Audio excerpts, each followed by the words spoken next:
Bonjour, je suis Jeanne Boézek pour Code Source, le podcast d'actualité du Parisien.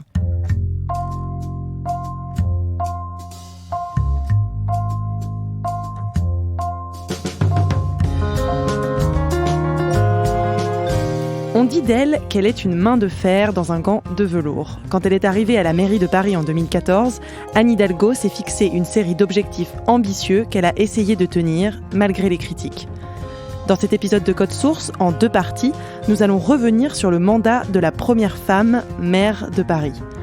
Aujourd'hui, premier épisode, les débuts de sa carrière et son arrivée à la mairie. En 2014, Anne Hidalgo s'impose comme l'incarnation du renouveau pour la ville. Choisie par Bertrand Delanoë, elle se débat pour prendre ses marques et pendant 2 ans, elle vit une lune de miel avec les Parisiens et les Parisiennes.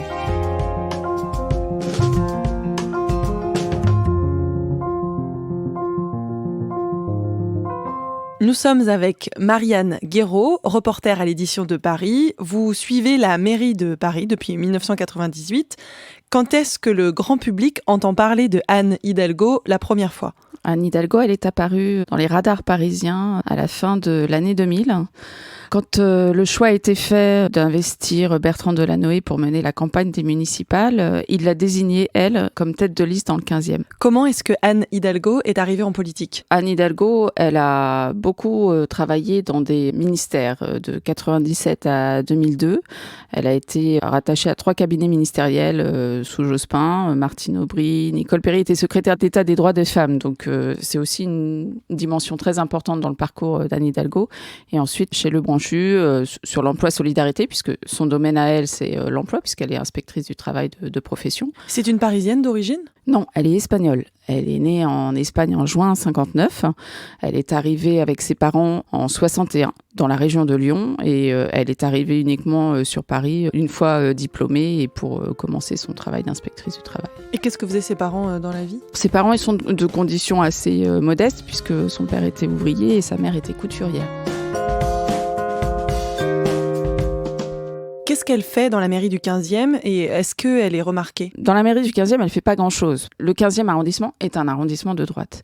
Et quand on est élu d'opposition dans une mairie d'arrondissement, on n'a pas franchement de pouvoir. Et le 25 mars 2001, Bertrand Delanoë est élu maire de Paris. Vous le disiez, il l'a choisi comme première adjointe. Pourquoi ? Alors d'abord parce que Bertrand Delanoë est quelqu'un de très attaché à tout ce qui touche à la parité. Donc il était content de pouvoir nommer une femme première adjointe à ses côtés. Il y avait aussi un peu peut-être, même si on le disait pas à l'époque, la dimension d'un couple à installer à l'hôtel de ville. Il y avait eu Jacques et Bernadette Chirac, Jean-Xavier Tibéri.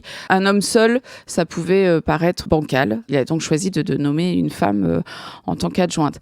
Alors les mauvaises langues après diront aussi que il a choisi Anne Hidalgo parce qu'il s'était dit qu'elle lui ferait pas trop d'ombre et qu'il y aurait pas de problème de division en cours de sa mandature ou qu'elle n'aurait pas un appétit politique qui commencerait à l'agacer. Et concrètement, elle s'occupe de quel dossier à la mairie ? En fait, ça reste un peu nébuleux. Sous la première mandature, il faut le dire, elle est chargée du bureau des temps. Voici Madame Anne Hidalgo. C'est une appellation qu'on n'a jamais vue jusqu'ici. C'est très nouveau et d'ailleurs quand il annonce ça, tout le monde pose la question de savoir en quoi ça correspond. C'est une préoccupation quand on habite Paris constante. Mais avoir un bureau qui s'occupe de ça, ne me dites pas que c'est pas une chose formidable. C'est le nom qui rigole, au bureau du temps, c'est vrai que ça fait un peu... On se souvient du ministère du temps libre qui avait existé. C'est pareil. Pour résumer, c'était essayer d'adapter les horaires de l'administration à la vie parisienne. Franchement, concrètement, ça n'a pas abouti à grand-chose pendant la première mandature. Juste une chose qu'on voudrait vous demander, Madame Hidalgo, pour le bureau du temps, c'est faire que tout le monde soit rentré pour 18h55. Ça, c'est une très bonne idée. Excellente idée. Ça nous arrange très bien. Le 5 octobre 2002, Bertrand Delanoë se fait poignarder lors de la fête de la Nuit Blanche à Paris. Un homme entre dans l'hôtel de ville et lui met des coups de couteau dans le ventre. Bertrand Delanoë est conscient, très calme. Il a même une idée fixe, que la fête continue. Anne Hidalgo assure donc son intérim et est sur le devant de la scène. Absolument, c'était totalement inattendu. Elle va prendre les manettes. Vous capitaine là, madame ? Capitaine, non, ça je me permettrai pas. Et non.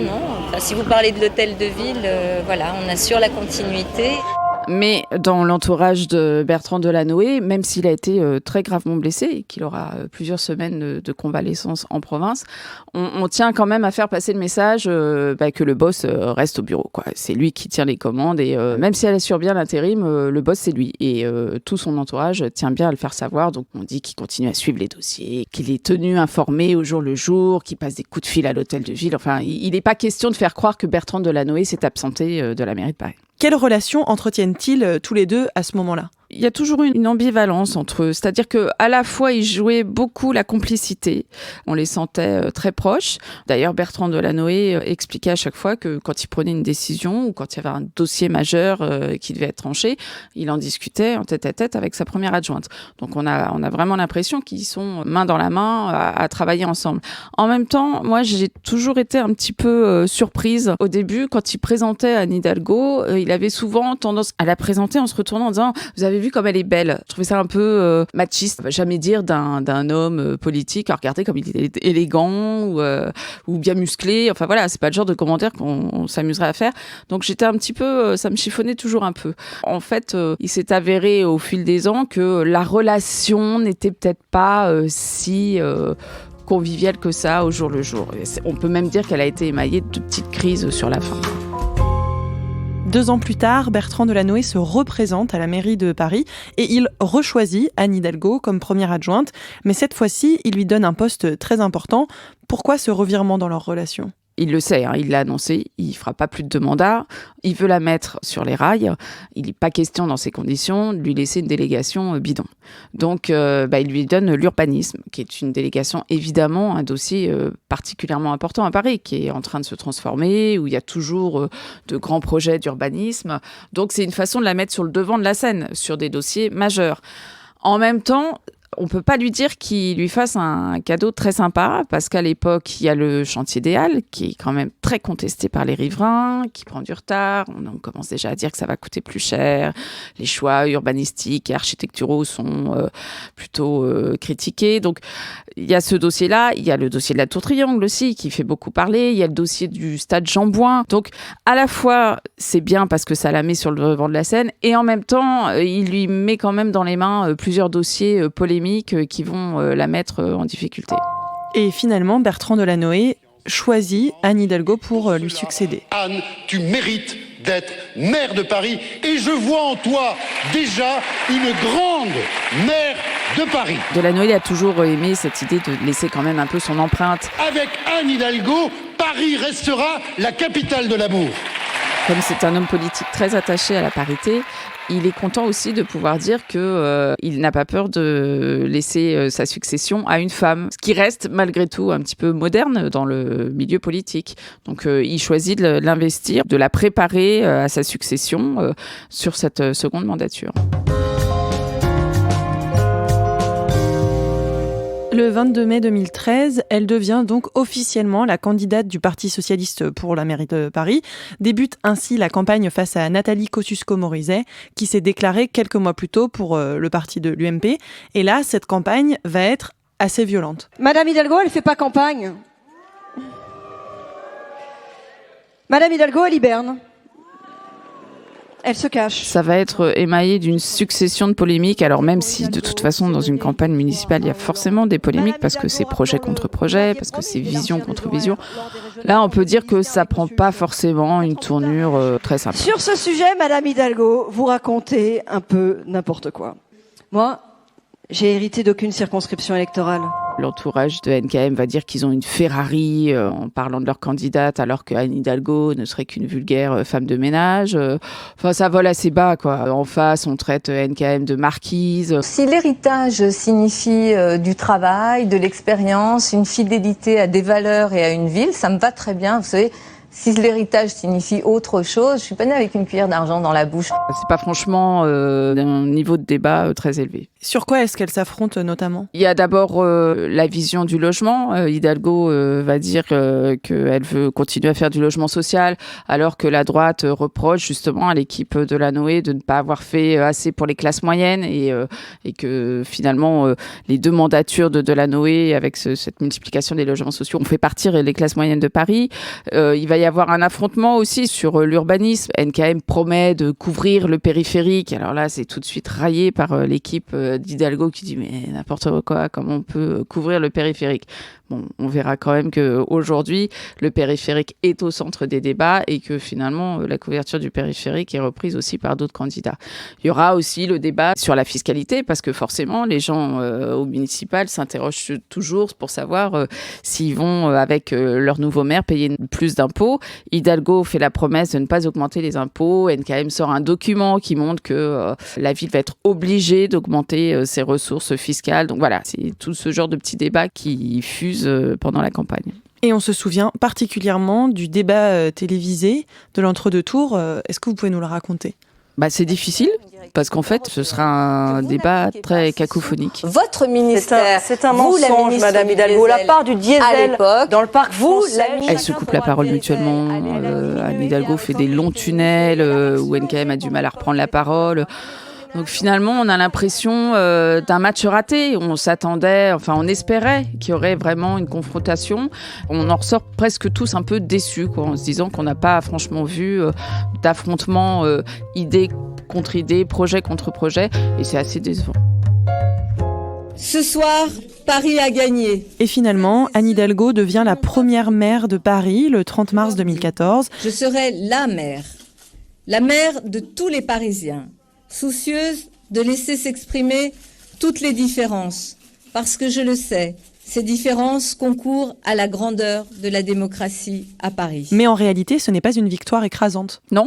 D'abord, dans l'arrondissement où elle était tête de liste, la droite regagne l'arrondissement avec 63% des suffrages. Donc, c'est quand même, on peut dire que la maire de Paris est battue dans son propre fief, ce qui n'est pas une image très reluisante. En plus, la droite arrive à arracher le 9e arrondissement et de peu, la gauche arrive à garder le 4e arrondissement. Donc, on peut dire que c'était quand même très serré comme match et que ce n'est pas une victoire écrasante pour Anne Hidalgo. Elle arrive au pouvoir. Comment est-elle décrite par ses conseillers et les maires d'arrondissement avec qui elle travaille ? Alors au début, c'est plutôt la lune de miel.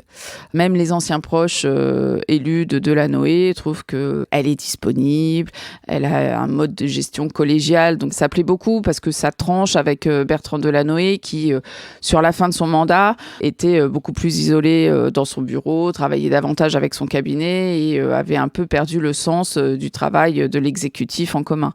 Donc ça plaît beaucoup. Malgré tout, on peut voir que dès la première année, à droite et au centre, on lui reproche un peu son côté clivant et un peu trop dogmatique par rapport à une gestion de Delanoë qui se voulait plus coulante avec l'opposition, plus en discussion. C'est amusant de le souligner parce que c'est une critique qui apparaît la première année mais qui finalement va se confirmer au cours de sa mandature. Bertrand Delanoë ne lui facilite pas particulièrement la vie au début de son mandat. Qu'est-ce qu'il fait ? Il répétait depuis des mois qu'il était ravi, qu'il allait retourner à la vie normale, profiter des choses dont il avait été privé quand il était maire de Paris.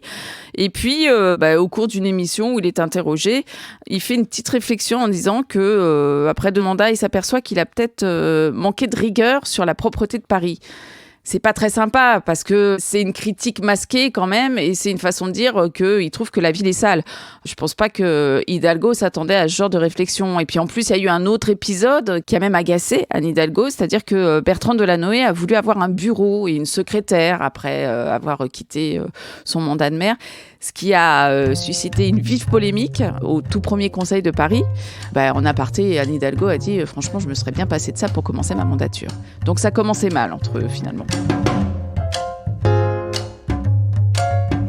Et comment est-ce qu'elle s'approprie les lieux quand elle arrive ? D'abord, elle met autour d'elle une équipe de jeunes élus, avec des adjoints comme Bruno Julliard, Colombe Brossel, une jeune équipe qu'on ne connaît pas vraiment, contrairement à Bertrand Delanoë qui, pour des raisons de com sans doute aussi, avait mis des poids lourds, entre guillemets, socialistes, comme Daniel Vaillant, mairie du 18e. Il avait fait appel à Christian Sauter, qui avait été ministre des Finances, pour s'occuper justement des finances de la ville.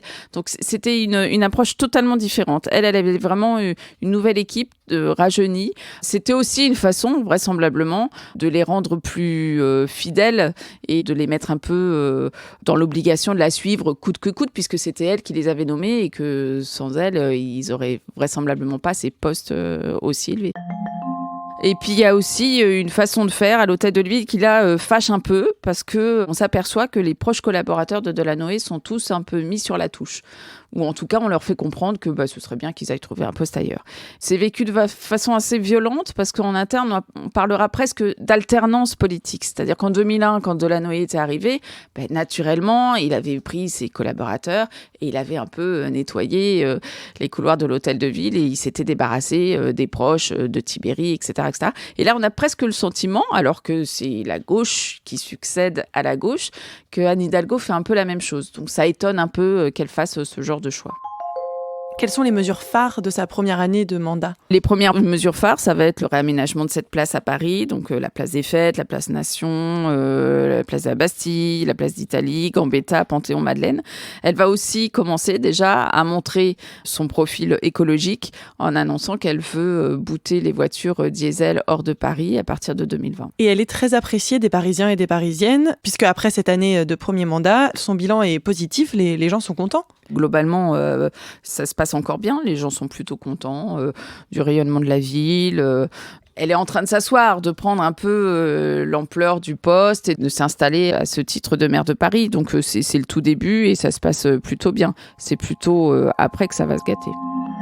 Et l'année 2015 à Paris est marquée par des attentats. Anne Hidalgo est très touchée et elle va être proche des Parisiens et des Parisiennes à ce moment-là. Racontez-nous ça. Alors le premier attentat, c'est d'abord celui de Charlie Hebdo, qui intervient quand Anne Hidalgo est en train de faire sa cérémonie de vœux. Elle s'en va, elle se rend tout de suite sur place. Il faut rebasculer dans Paris à ce moment-là. Il y a une espèce de traumatisme quand même. C'est une attaque très violente avec des morts, des personnalités connues. On ne le sait pas encore, mais ça va être une vague d'attentats terroristes sur Paris. Donc la capitale est déjà très touchée. Je veux d'abord dire la douleur qui est la mienne et sans doute celle de tous les Parisiens. Et puis là-dessus intervient la deuxième attaque au mois de novembre où Paris est touché en plusieurs lieux. Le premier réflexe d'Anne Hidalgo, qui n'est pas forcément le meilleur d'ailleurs, parce que on ne sait pas encore où sont partis les terroristes, on ne sait pas s'il n'y en a pas encore dans la nature, mais son premier réflexe, c'est de dire il faut que je sois là-bas, il faut que je sois sur place, il faut que j'aille au Bataclan. Donc elle arrive très vite avec son directeur de cabinet, Mathias Vichra, sur place, parce qu'elle veut être au plus près des Parisiens. Et cette nuit-là, Mathias Vichra, un jour, a raconté qu'il y a eu une espèce de révélation d'Anne Hidalgo en étant au plus près des Parisiens qui étaient blessés, touchés, parfois mortellement, et puis traumatisée. Elle est restée à côté d'eux, elle leur a parlé, elle a vraiment été au cœur de la crise. Paris est là, debout, et je sais que les Parisiens qui vont souffrir avec ceux qui sont tombés ce soir sauront aussi se relever pour être d'abord aux côtés des victimes, et puis pour montrer que cette liberté qu'il y a dans notre ville, cette joie de vivre qu'il y a dans notre ville, ils ne l'atteindront pas. Après, pendant toute cette année, la mairie de Paris va s'attacher à essayer d'apaiser un peu le climat, ou en tout cas de rassurer les Parisiens, parce que les gens sont quand même inquiets, c'est quand même une ambiance très très particulière, et l'hôtel de ville va mettre tout en place pour essayer vraiment d'accompagner une ville traumatisée avec une cellule d'écoute psychologique, avec des aides aussi de soutien aux commerçants qui sont forcément impactés aussi, parce que les Parisiens se terrent un peu chez eux et sortent moins. Donc il y a une espèce de volonté vraiment d'accompagner cette ville qui est touchée, traumatisée, surtout de ne pas polémiquer. Il y a une vraie unité au sein du Conseil de Paris où là on a presque l'impression que les polémiques politiciennes on les remises au second plan et on s'occupe d'une ville qui est vraiment touchée en son cœur. Après cette période compliquée, en 2016, Anne Hidalgo annonce que Paris est candidat à l'organisation des JO de 2024. Absolument, c'est un peu la façon qu'elle a trouvée pour relancer sa ville et puis essayer de lui donner un horizon plus positif. Quand elle annonce d'ailleurs que Paris est finalement candidate, ça étonne un peu parce que au départ, quand François Hollande avait dit que Paris devait candidater aux JO 2024, c'était un peu une fin de non-recevoir qu'elle lui avait renvoyée. Elle avait expliqué que rien ni personne ne lui imposerait son calendrier et qu'elle le déciderait quand elle le voudrait. Et en fait, les JO 2024, manifestement, c'est une façon pour l'hôtel de ville de dire, on a été traumatisé, on a été touché, on va essayer de trouver un projet commun qui va porter des valeurs positives et qui va permettre à la jeunesse parisienne d'avoir un horizon un peu plus sympa que les mois qui viennent de traverser.